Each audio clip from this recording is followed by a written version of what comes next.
And now Chapter 33, Activities of Kapila.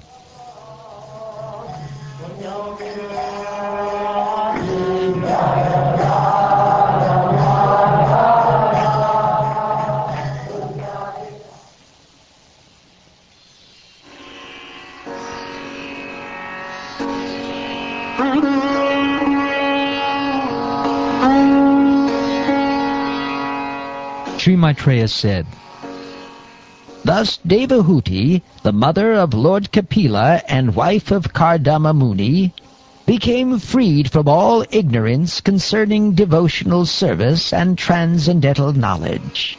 She offered her obeisances unto the Lord, the author of the basic principles of the Sankhya system of philosophy, which is the background of liberation. And she satisfied him with the following verses of prayer." Devahuti said, Brahma is said to be unborn because he takes birth from the lotus flower which grows from your abdomen while you lie in the ocean at the bottom of the universe. But even Brahma simply meditated upon you, whose body is the source of unlimited universes.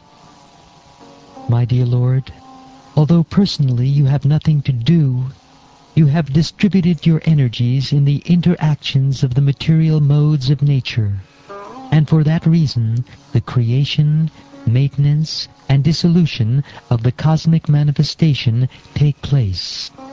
My dear Lord, you are self-determined and are the Supreme Personality of Godhead for all living entities. For them you created this material manifestation, and although you are one, your diverse energies can act multifariously.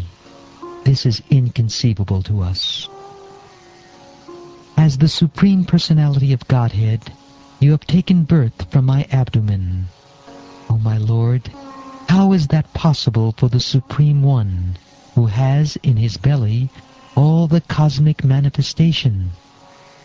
The answer is that it is possible, for at the end of the millennium, you lie down on a leaf of a banyan tree, and just like a small baby, you lick the toe of your lotus foot.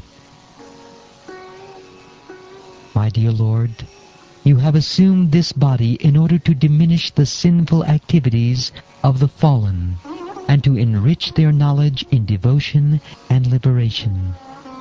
Since these sinful people are dependent on your direction, by your own will, you assume incarnations as a boar and as other forms. Similarly, you have appeared in order to distribute transcendental knowledge to your dependents. To say nothing of the spiritual advancement of persons who see the Supreme Person face to face, even a person born in a family of dog-eaters immediately becomes eligible to perform Vedic sacrifices if he once utters the holy name of the Supreme Personality of Godhead, or chants about him, hears about his pastimes, offers him obeisances, or even remembers him. Oh, how glorious are they whose tongues are chanting your holy name! Even if born in the families of dog-eaters, such persons are worshipable. Persons who chant the holy name of your Lordship must have executed all kinds of austerities and fire sacrifices, and achieved all the good manners of the Aryans. To be chanting the holy name of your Lordship, they must have bathed at holy places of pilgrimage, studied the Vedas, and fulfilled everything required. I believe, my Lord, that you are Lord Vishnu himself under the name of Kapila, and you are the Supreme Personality of Godhead, the Supreme Brahman.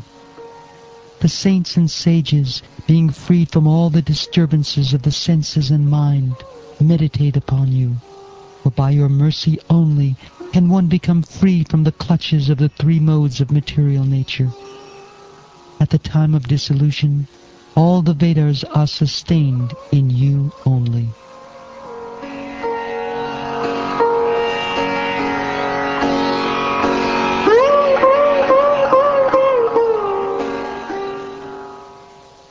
Maitreya said, Thus the Supreme Personality of Godhead Kapila, satisfied by the words of his mother, towards whom he was very affectionate, replied with gravity. The Personality of Godhead said, My dear mother, the path of self-realization which I have already instructed to you is very easy. You can execute this system without difficulty, and by following it, you shall very soon be liberated, even within your present body. My dear mother, those who are actually transcendentalists certainly follow my instructions as I have given them to you. You may rest assured that if you traverse this path of self-realization perfectly, surely you shall be freed from fearful material contamination, and shall ultimately reach me. Mother, persons who are not conversant with this method of devotional service certainly cannot get out of the cycle of birth and death.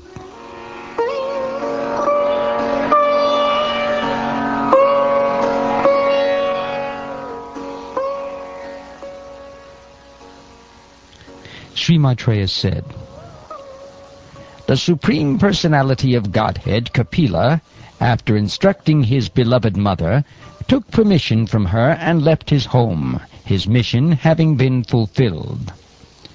As instructed by her son, Devahuti also began to practice bhakti yoga in that very ashram.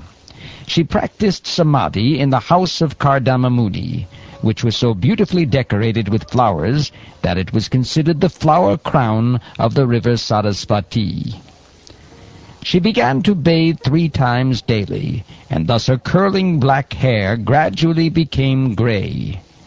Due to austerity, her body gradually became thin, and she wore old garments. The home and household paraphernalia of Kardama, who was one of the Prajapatis, was developed in such a way by dint of his mystic powers of austerity and yoga that his opulence was sometimes envied by those who travel in outer space in airplanes. The opulence of the household of Kardama Muni is described herein. The bedsheets and mattresses were all as white as the foam of milk. The chairs and benches were made of ivory, and were covered by cloths of lace with golden filigree, and the couches were made of gold, and had very soft pillows. The walls of the house were made of first-class marble, decorated with valuable jewels. There was no need of light, for the household was illuminated by the rays of these jewels. The female members of the household were all amply decorated with jewelry. The compound of the main household was surrounded by beautiful gardens with sweet, fragrant flowers, and many trees which produced fresh fruit and were tall and beautiful. The attraction of such gardens was that singing birds would sit on the trees, and their chanting voices, as well as the humming sound of the bees, made the whole atmosphere as pleasing as possible. When Devahuti would enter that lovely garden to take her bath in the pond filled with lotus flowers, the associates of the denizens of heaven, the Gandharvas, would sing about Kardama's glorious household life. Her great husband, Kardama, gave her all protection at all times.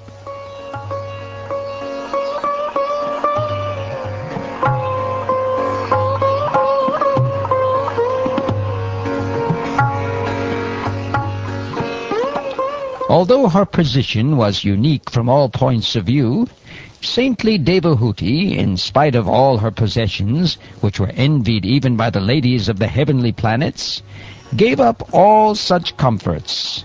She was only sorry that her great son was separated from her. Devahuti's husband had already left home and accepted the renounced order of life, and then her only son, Kapila, left home. Although she knew all the truths of life and death, and although her heart was cleansed of all dirt, she was aggrieved at the loss of her son, just as a cow is affected when her calf dies. O Vidura, Thus always meditating upon her son, the Supreme Personality of Godhead, Kapila Deva, she very soon became unattached to her nicely decorated home. Thereafter, having heard with great eagerness and in all detail from her son Kapila Dev, the eternally smiling personality of Godhead, Devahuti began to meditate constantly upon the Vishnu form of the Supreme Lord. She did so with serious engagement in devotional service. Because she was strong in renunciation, she accepted only the necessities of the body. She became situated in knowledge due to realization of the absolute truth. Her heart became purified. She became fully absorbed in meditation upon the Supreme Personality of Godhead, and all misgivings due to the modes of material nature disappeared. Her mind became completely engaged in the Supreme Lord, and she automatically realized the knowledge of the impersonal Brahman. As a Brahman-realized soul, she was freed from the designations of the materialistic concept of life. Thus all material pangs disappeared, and she attained transcendental bliss. Situated in eternal trance, and freed from illusion, impelled by the modes of material nature, she forgot her material body, just as one forgets his different bodies in a dream. Her body was being taken care of by the spiritual damsels created by her husband Kardama, and since she had no mental anxieties at that time, her body did not become thin. She appeared just like a fire surrounded by smoke. Because she was always absorbed in the thought of the Supreme Personality of Godhead, she was not aware that her hair was sometimes loosened or her garments were disarrayed. My dear Vidura, by following the principles instructed by Kapila, Devahuti soon became liberated from material bondage, and she achieved the Supreme Personality of Godhead as Supersoul without difficulty. The palace where Devahuti achieved her perfection, my dear Vidura, is understood to be a most sacred spot. It is known all over the three worlds as Siddhapad. Dear Vidura, the material elements of her body have melted into water, and are now a flowing river, which is the most sacred of all rivers. Anyone who bathes in that river also attains perfection, and therefore all persons who desire perfection go and bathe there. My dear Vidura, the great sage Kapila, the personality of Godhead, left his father's hermitage with the permission of his mother and went towards the northeast. While he was passing in the northern direction, all the celestial denizens known as Charanas and Gandharvas, as well as the Munis and the damsels of the heavenly planets, prayed and offered him all respects. The ocean offered him oblations and a place of residence. Even now Kapila Muni is staying there in trance for the deliverance of the conditioned souls in the three worlds, and all the acharyas or great teachers of the system of Sankhya philosophy are worshipping him. My dear son, since you have inquired for me, I have answered. O sinless one, the descriptions of Kapila Dev and his mother and their activities are the purest of all pure discourses. The description of the dealings of Kapila Dev and his mother is very confidential, and anyone who hears or reads this narration becomes a devotee of the Supreme Personality of Godhead, who is carried by Garuda, and he thereafter enters into the abode of the Supreme Lord to engage in the transcendental loving service of the Lord.